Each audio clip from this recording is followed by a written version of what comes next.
자, 안녕하세요. 반갑습니다. 갑자기 띠용 하셨을 거예요. 하여튼, 스페이스바 먼저 누르세요. 누르시고, 이렇게 대략적으로 한번 이렇게 미리 그려보시고 하시면 좋을 것 같습니다.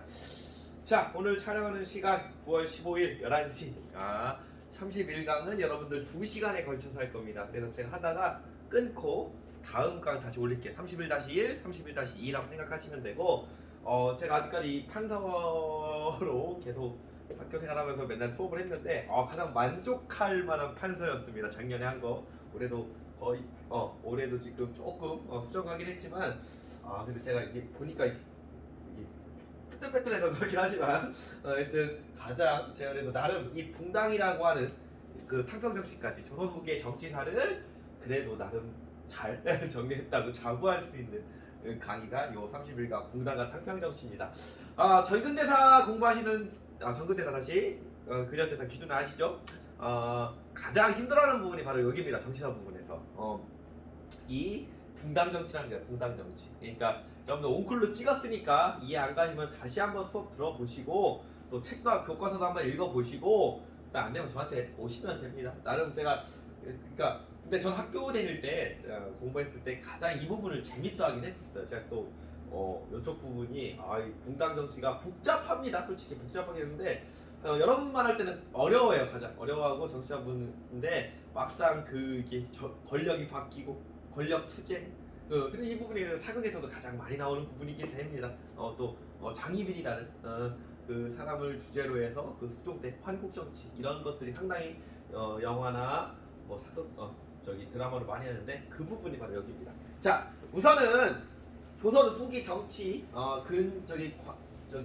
고종이 나오기 전까지 왕을 쫙 정리를 했습니다. 자, 그러면 요 왕들이 키워드들이 있는데 그거 먼저 여러분들 머릿속에 넣으세요. 일단은 선조 때인데 선조 때부터 바로 요 붕당이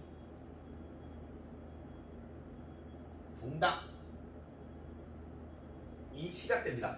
사화는 훈구랑 사림이 붙은 거라고 생각하시면 되고 붕당은 결국은 사화를 겪으면서도 살아남은 사림들끼리와 부딪히는 거 생각하시면 됩니다. 자, 그래서 선조 때 붕당이 시작입니다. 동인과 서인으로 나눠지게 되는데 이건 다시 이따 얘기해드리겠고, 자, 광해군을 관통하는 키워드는 무슨 외교냐면은 중립 외교입니다.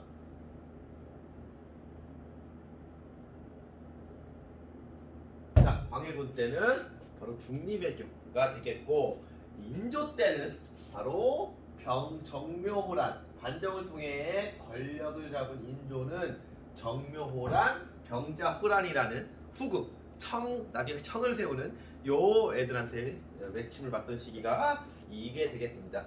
자, 그리고 나서 둘째 아들 복림대군이었던 효종 때 그거를 복수하자, 청을 복수하자는 북벌이 이 효종 시대 때를 관통하는 키워드가 되겠고요. 현종 때는요 바로 1차, 2차 예송논쟁입니다. 바로 여기다가 제가 정리를 해드리는 내용이 되겠고요. 자, 숙종 때는 환국정치. 바로 여기에서 한국정치를 제가 정리를 할 겁니다. 여기에서 정리를 할 건데 여기를 간통하는 키워드 숙종 때 한국정치가 되겠습니다. 정권을 교체시키는 거야, 왕이. 자, 그 다음에 경종 때는 이 사람이 왕을 1720년부터 1724년밖에 못해요. 4년 동안. 이것도 경종의 죽음에 대해서도 약간 미스테리인데 이 사람이 바로 장희빈의 아들입니다. 그러니까 장희빈의 아들로 이 사람이 남인경이 지지했던 세력인데 결국은 경종 때 바로 이 경종 때 하여튼 이런 것도 경이 죽게 되고, 이때는 관통하는 키워드 한국은 이때 없긴 없습니다. 근데 여하튼 요 숙종 때 이 그런 느낌, 한국의 느낌이 계속 이어지는 한국의 그러한 정치적 느낌이 이어지는 때가 경종이 되겠고 이 사람이 장희빈의 아들이 되겠습니다. 자 그리고 나서 영조가 왕에 오르게 되는데 자 영조와 정조 때 바로 여기를 관통하는 키워드는 바로 탕평. 자 영조 때부터 이러한 환국 정치의 폐해를 극복하기 위해서 영조와 정조 때는 바로 이 탕평이라는 키워드가 관통을 하고요. 다음, 자 우리 여기는 세종시는 다음 32강에 할 건데 우리가 다음 주에 이제 모의고사 보죠. 이번 주인데 원래는 우리 다음 주에 보는데 요 순조, 헌종, 철종 때 바로 무슨 정치? 세도 정치. 세도 정치라고 하는 것이 관통을 하게 됩니다. 세도 정치. 그래서 순조가 1800년에 왕을 오릅니다. 1800년부터 1863년까지가 세도 정치. 안동유시, 풍양도시, 삼정의 문란. 국가는 삼정의 정책을 만들죠. 자, 여하튼 여기까지가 이제 조선 후기에 관통하는 키워드가 되겠습니다. 자, 그러면 우선은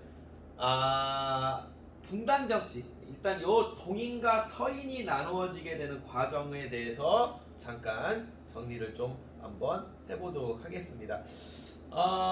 이 동인은 우선은 시작은 이거야. 일단은 두 가지 이유로 얘들이 나눠지게 되는데 자 잠깐만요. 얘들이 동인과 서인이 일단은 선조 때 나누어지게 된 계기는 우선 요 자리야. 이조 전랑권 이라는 자리에 문제가 있었습니다. 요거에 대해서 갈라지게 되는데 자 이조 전랑 같은 경우는 2호 예병 현공 중에 2를 얘기하는 거야. 그래서 여기 이 이조 전랑한테는 어떠한 특권이 있었냐면은 우선은 인사 추천권이 있었습니다. 누구를 등용해야 되는지 문간에 대한 인사 추천권이 여기에 있었고 다음에 후임자도 추천할 수 있었어. 내가 이 자리에 물러나면은 누구를 꽂을 수 있는 그것도 있었어. 그리고 이 살인들이 가장 좋아했던 관직이 뭐라고 했습니까? 청요직이라고 해서 사관원, 사원부, 홍문관이라고 하는 이 3사에 대한 추천권까지 이 이조전랑직이 있단 말이야. 이게 무지 높진 않았습니다. 무지 높지 않았는데 5품 정도밖에 안 되는 그 낮은 그 자리였지만은 요 자리를 얻어야지만 상당히 좋았지. 인사 추천권, 후임자 추천권, 3사 선발권까지. 그러니까 서로 이 자리를 노렸던 거야. 서로 이 자리를 노렸던 거고. 그래서 또 하나 더 있어요.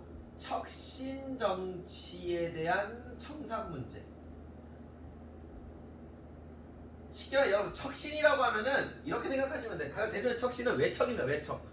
그 왕비 때 그 왕비의 그 그러니까 왕의 외가댁이죠. 여기에 대한 이 정치적 청산 문제로 얘들이 나누어지게 된다고 보시면 되겠습니다. 그러니까 이야기를 따지면은 그래서 이 서인은 그다음 초창기 때 선조 때 심의겸이라는 인물이 대빵이었고 동인은 김효원이라는 사람이 대빵이었습니다. 김효원이라는 사람이 대빵이었고 김효원의 집이 동쪽에 있다고 해서 동인, 심의겸의 집이 서쪽에 있다고 해서 서인이라고 나눠지게 됩니다. 일화가 뭐냐면은 그러니까 얘들이 서로 자기 애들을 이조전랑직으로 꽂으려고 했던 거야. 그러니까 처음에 심의겸의 아들이 아니라 동생이었다. 심충겸이라는 사람이 아마 이조전랑직으로 올리려고 했는데 동인 측에서 공격을 합니다. 그 심의겸의 집이 척신이다, 외척이다, 하면 안 된다 라고 해서 공격을 하기 시작하고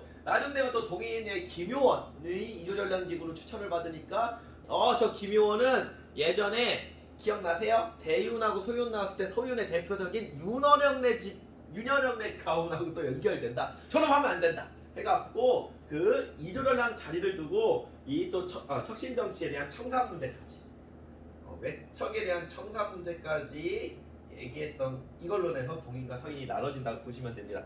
동인 측은 약간 젊었어요. 이 당시에. 그래서 여기는 약간 개혁적인 성향이 초반기에 있었고 서인은 약간의 여기가 저기 12형제 외척 집안입니다. 그러니까 여기를 청산해야 된다 이런 문제로 그냥 나눠졌다 보시면 되는데 시험 문제는 되게 이조전랑을 많이 얘기합니다. 이조전랑직에 따라서 얘들이 이렇게 나눠지게 됐다. 저는 두 가지 얘기했지만은 이렇게 보시면 되겠습니다. 됐음.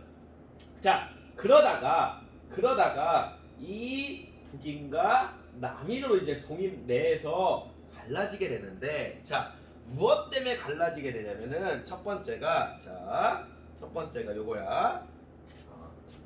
정시야 정열입 모반 사건이 나왔어. 일단 쓰고 제가 설명을 드릴게요. 두 가지 사건으로 얘들이 나눠지게 돼. 정열입 모반 사건. 그 다음에 또 하나가 이걸 이렇게 하는 게 그래. 이게 1589년이고 우리가 문학 시간에 많이 여러분들 배웠을 때 정철의 건저희 사건.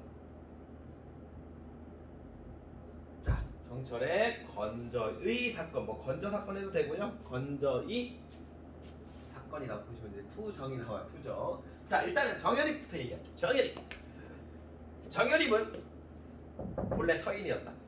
서인이었는데 이 사람이 동인으로 옮겨.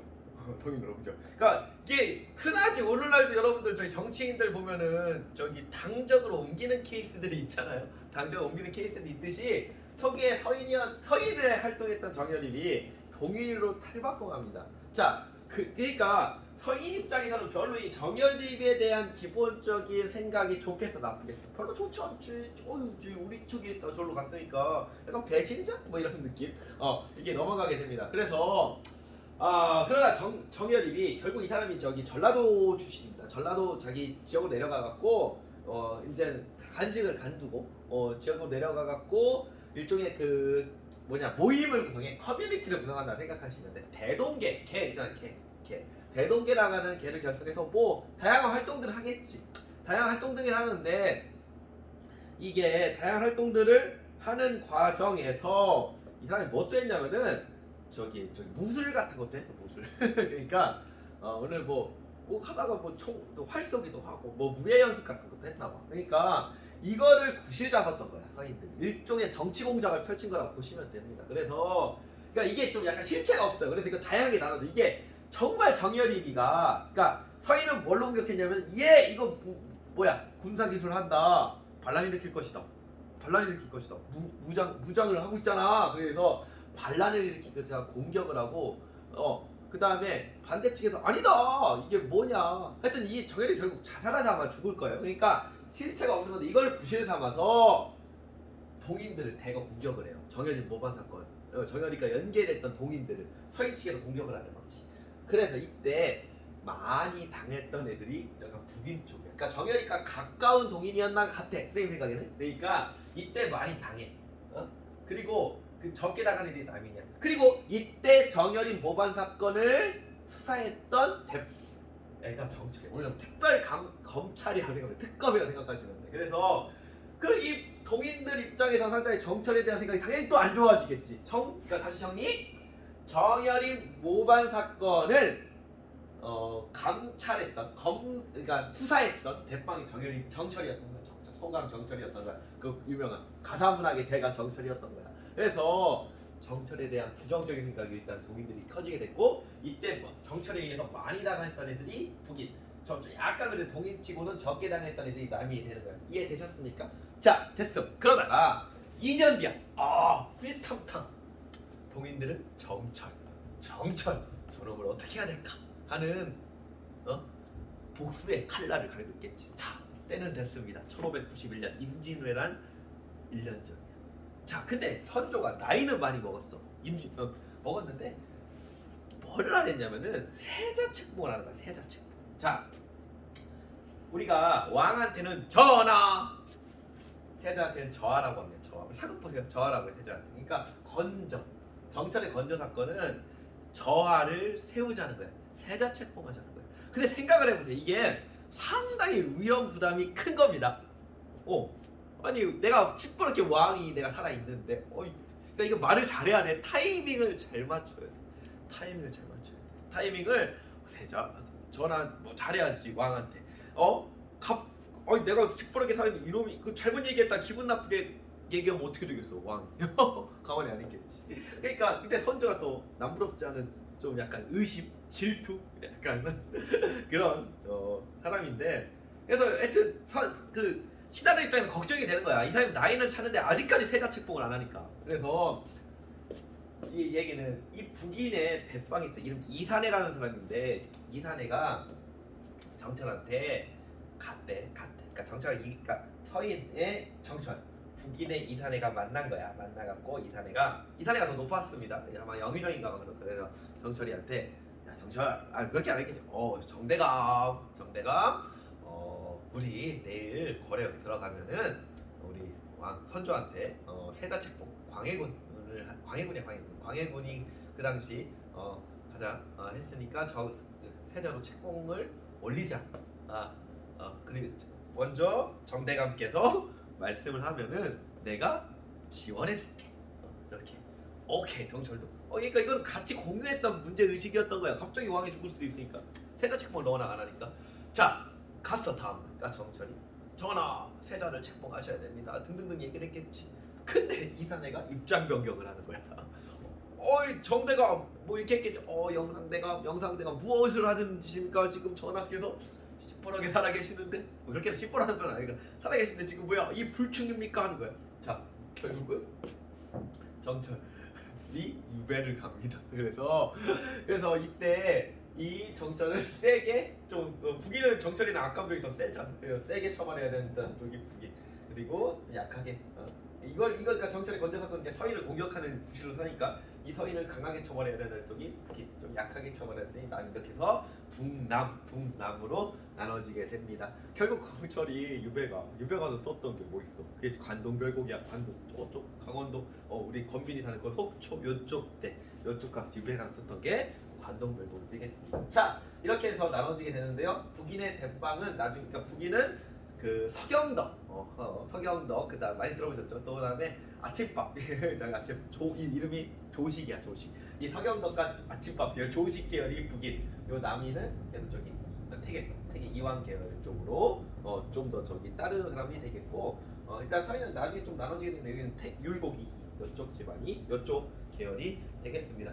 자, 됐고 정철은 파직됐고 서인은 피해를 입게 됩니다. 자, 그러다가 이 북인들은 이 광해군은 바로 요 광해군과 연결됩니다. 그러니까 광해군은 북인 정권입니다. 그 지난 강에서 제가 얘기를 해드렸죠. 북인 정권이 됐는데, 근데 결국은 이 북인은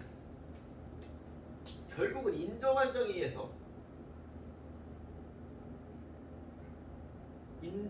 몰락하게 됩니다. 인조반정으로. 그러니까 북인도 무엇을 좀 잘못했냐면은, 그러니까 북인은 당시 임진왜란을 겪으면서 얘들이 정권을 잡을 수밖에 없었어. 왜 그런다고 했어? 얘들이 의병장, 실질적으로 나라를 위해 목숨을 바쳤던 애들이란 말이야. 실천주의가 강했던 애들이거든, 북인들은. 그래서 결국은 이 광해군과 같이 그 임진왜란 전장을 누렸던 애들이기 때문에 얘들이 권력을 잡았는데, 문제는 얘들이 근데 붕당이라는 건 여러분 이렇게 생각하시면 돼요. 원래 붕당의 기본 원리는 나 혼자 정치하는 게 아니라, 오늘날도 마찬가지. 오늘날 민주당도 있고 정의당도 있고 뭐 국민의힘도 있고 등등등 같이 하잖아. 이게 정치, 이게 붕당이야. 따지면은 나 혼자 정치하는 게 아니라 상대당 당파도 인정을 해줘야 되는데, 북인들이 이때 광해군과 북인들의 독재, 그러니까 상대 당파 인정을 안 합니다. 결국은 인조반정은 서인이 주축이 되면 남인도 동조를 합니다. 그래서 남인 플러스 서인이 같이 했던 게 인조반정이 됩니까? 혼자 정치를 했던 거야. 그러면은 결국은 이렇게 반정을 당하게 되는 하나의 구실을 마련해 둔 거지.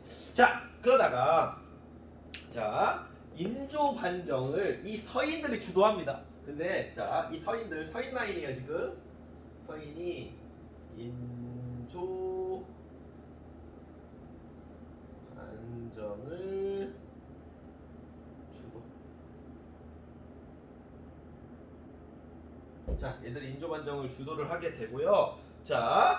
그래서 근데 붕당의 기본 원리는 뭐라고 했어? 나 혼자 하는 게 아니라 상대당 당파도 인정을 해주는 거라고 했죠. 그래서 붕당은 기본적으로 공존에 걸립니다. 그래서 인조 이후에 이 헌종 때까지, 그러니까 환국이 일어나기 전까지는 그래도 예성 때도 그래도 이게 나름 이제 다투기지만 된다고 봐요. 우리 현재 교과서는. 그래서 서인이 전국을 주도하지만 이 남인과 함께 하는 겁니다. 그래서 자, 남인과 함께 이 둘이 같이 하는 거야. 이렇게 둘이 남인과 서인이 이렇게 함께 정치하는 겁니다. 남인과 플러스 서인이 주도하긴 해요. 서인이 좀 더 정치의 주도권을 갖고 있지만은 남인도 함께 하는 공존의 정치가 합니다. 그래서 붕당 정치가 인조 때부터, 인조반정 이후부터 현종 때까지, 그러니까 속종 환국 정치가 되면서, 그러니까 예성 논쟁을 통해 약간 이게 삐걱대기 하는 건데, 우리 현재 교과서 그래 나름 됐다고 하면 현종 때까지 본격화되고, 이게 바로 상대당 당파를 인정하는 공존의 정치가 이루어졌다라고 보시면 되겠습니다. 자, 그러면서 이때 현종 때 1차, 2차 예송 논쟁이 벌어지게 되고요. 약간 이제 붕당의 그 공존의 정치가 약간 삐걱대는 거야. 그러다가 숙종 때의 환국 정치가 세 차례 있게 됩니다. 자, 그건 제가 이따 밑에다가 일단 쓸까요? 여기 먼저 쓰고 할게요. 1680년이 경신왕국이야. 그래서 이거를 경신왕국 때가 이거 경신왕국이 있고, 그 다음에 1689년에 기사왕국, 기사년이야 그년이, 그러니까 기사왕국. 그러니까 1894년이 갑술년이야, 갑술왕국. 할 수 있겠다. 그래프 그릴 건데 여기 이거는 다음 시간에 그래프를 제가 한번 또 이렇게 환국 정치를 숙종 때 하게 됩니다. 숙종 때 환국 정치가 되게 되고, 자, 그러면은 이 환국 정치를 겪으면서 자, 소론과 노론이 나눠지는데, 얘들이 왜 나눠지냐면은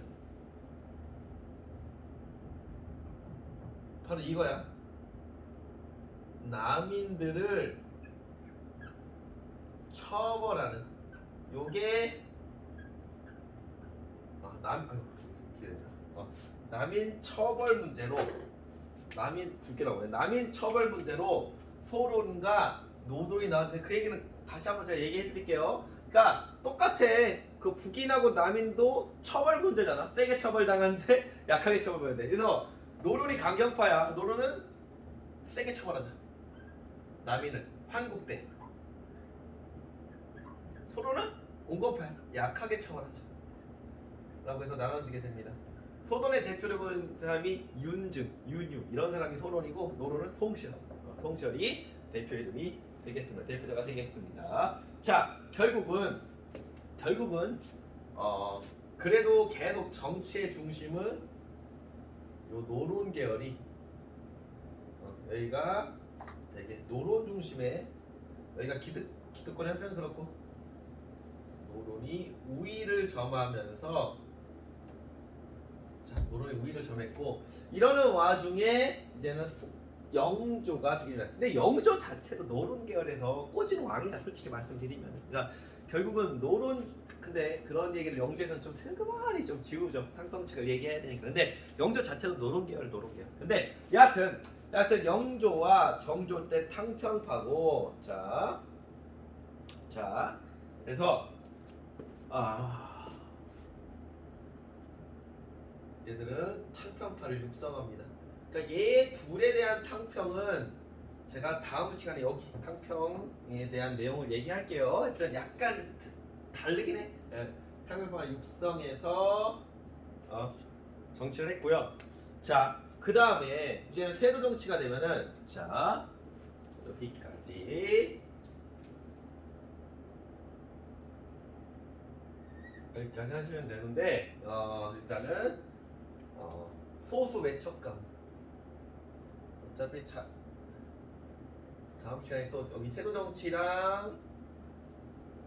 다음 시간에 32강에서 여러분 학교 오시면 정리할 건데 여기가 권력을 독점합니다. 자, 이렇게까지 보시면 기본 틀이 되겠습니다. 더 하진 않을게요. 하여튼 다음 다시 31-2강에서는 예성 논쟁부터太평정치까지 환국 태평정치까지 하고 일종의 이제 오늘 한 것 중에 나눠지게 되는 것만 보시면 되겠습니다. 자, 바로 31.2 오늘 하루에 2개 촬영할 건데 그리고 같은 옷 입은 공간에서 일단 다른 옷을 입고 짠 등장할 겁니다. 자, 됐음. 자,